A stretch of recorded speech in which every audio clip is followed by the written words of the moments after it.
Welcome back to my channel folks, Wildlife Ranger here on YouTube, where today we look at another gallant soldier in the family Asteraceae. The plant that we are looking for today is known as Common Knapweed or Centaura nigra. Common knapweed is known by a number of vernacular names, none the least Common Knapweed, where the term knap comes from the Middle English meaning ornamental knob, knobbly head, bunch or tuft. The term hardhead and black knapweed comes from the colour and hardness of the flower head. The Latin couplet is a little less clear, coming from a combination of mythology and physical characteristics of the plant. The Latin prefix is derived from Greek myth or legend. The centaur Chiron used it to treat a wound from a poison arrow dipped in the blood of Hydra. Sadly, it did not work and he traded his immortality for the relief of overbearing pain. The Latin suffix is straightforward and refers to the black or brown colour of the bracts on the flower head as seen when viewed.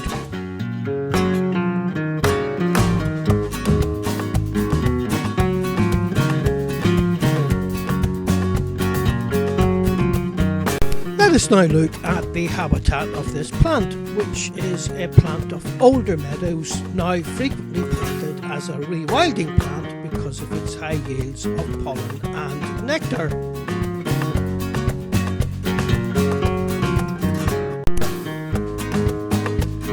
Common knapweed grows wherever grass is not closely cropped, and it's a very common perennial of grassy places.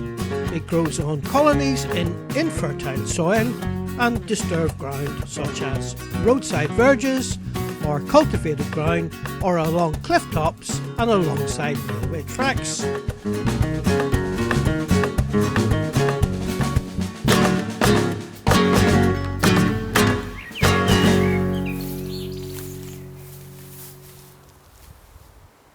Welcome to my channel folks, Wildlife Ranger here on YouTube, where today we're in a large urban park on a verge to the side of it as a wild area where we're looking at a plant known as knapweed.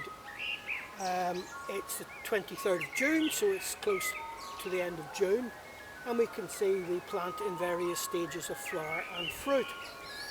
As you can see from the plant in front of me, it's a tall plant up to 3-4 foot, and it has hard fibrous stems with leaves which are larger at the bottom, decreasing towards the top of the plant where it is branching into 3 or 4 flower heads. The leaves are lanceolate and stalkless as they join the stem, and the stem is moderately hairy or soft to the touch, so it is hairy but not excessively so. As we move up towards the flower head, as always with the family Asteraceae, most people who are beginning botany will look at this and assume it's one flower, but this is a capitulum of many little ray florets, each of individual flowers in their own right.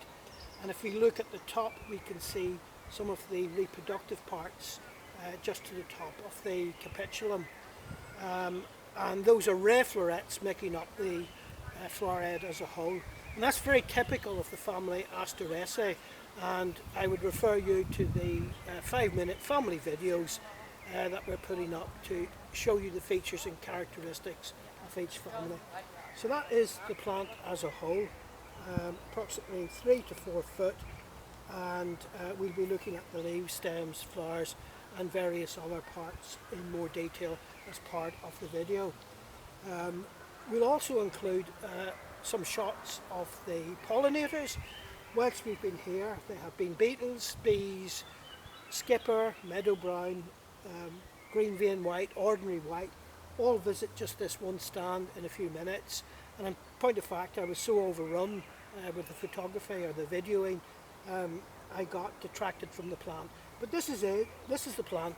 It's known as Knapweed or Centaura, and it's in the family Asteraceae, which is the daisy family.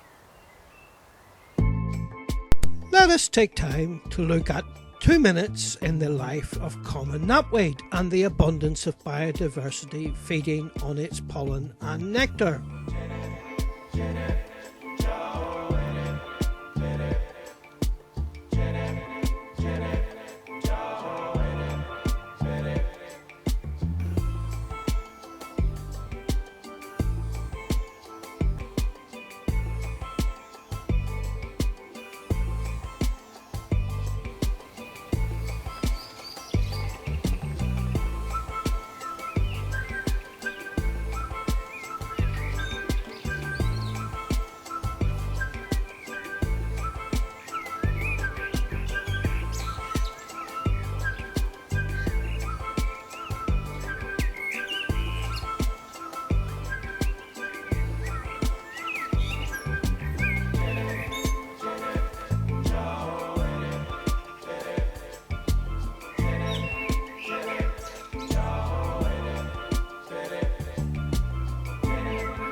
As always, before we embark on a trek into the field, we look at the features and characteristics which enable us to identify and find it.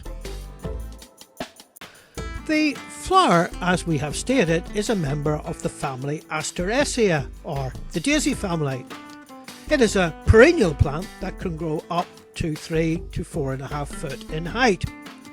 The inflorescence or flower head is a globe-shaped flower of approximately 10 to 20 millimeters in diameter by 30 to 40 millimeters in depth, and contain small purplish red flowers that are fringed by black or dark brown bracts.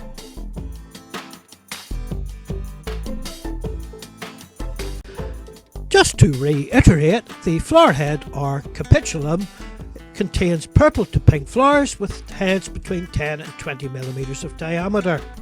They are composed, typical of the Asteraceae, of ray florets with extended ligules, ligule coming from the French meaning tongue. The bracts at the base of each flower head are covered with dark brown or black fringe margins, which are hard in texture, giving the name hardhead to the plant.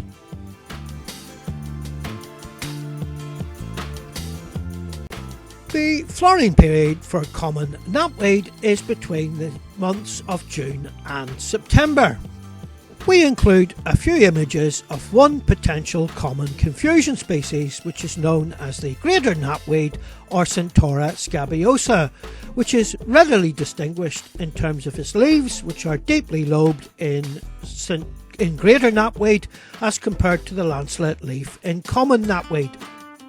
The tubular ray florets on the Greater Knapweed also extend to a more pronounced extent on the Greater Knapweed as compared to the common. let us allow the flower to speak for itself.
Let us turn our attention now to the leaves of common knapweed. The plant initially produces a basal rosette of leaves with entire margins up to 30 centimetres long. When the rosette is fully formed, it produces the upright stem. Upright stems turn purple when mature. The leaves are alternate, lanceolate and pale green in colour. The lower leaves may on occasions be toothed, and some leaves can grow as long as 25 centimetres.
Well folks, that's it from me for this episode of the 50 Plants in 50 Days series.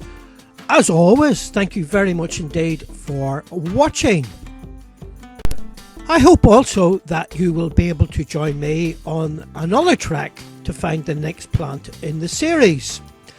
If you have enjoyed this video or found it interesting or educational, please help the channel by sharing and subscribing so we can bring you those further episodes.